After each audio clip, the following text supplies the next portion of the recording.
Quotation শুরু হচ্ছে, আউ ই একটা ইন্টারজেকশান বসেছে, এক্সক্লামেশন মার্ক আছে, কোটেশানটা ক্লোজ হয়েছে।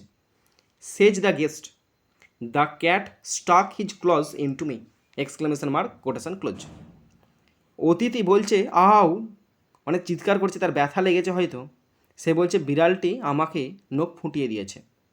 এটাও এক্সক্লামেটরি সেন্টেন্স আছে, কী করে বুঝলাম বললাম না, ইন্টারজেকশন আছে, এক্সক্লামেশন মার্ক আছে, একটা অনুভূতি প্রকাশ পাচ্ছে, ব্যথা প্রকাশ পাচ্ছে, তাই এটা হয়ে গেল এক্সক্লামেটরি সেন্টেন্স।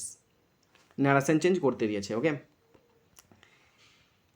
তো দেখো এখানে এখানে রিপোর্টিং ভার্বটা সেজ দ্য গেস্ট আছে, তো এই গেস্টটা এটা সিম্পল প্রেজেন্ট টেন্সে আছে, তার মানে কোটেশনটা যেমন আছে তেমন বসবে, চেঞ্জ কিছু হবে না।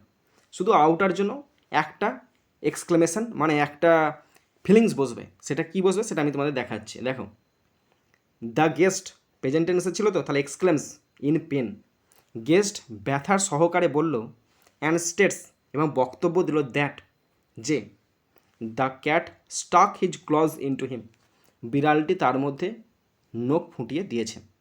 The guest exclaims in pain and states that the cat stuck his claws into him, অতিথি ব্যথায় চিৎকার করে বলল যে বিড়ালটি তার নখ তার মধ্যে গেঁথে দিয়েছে।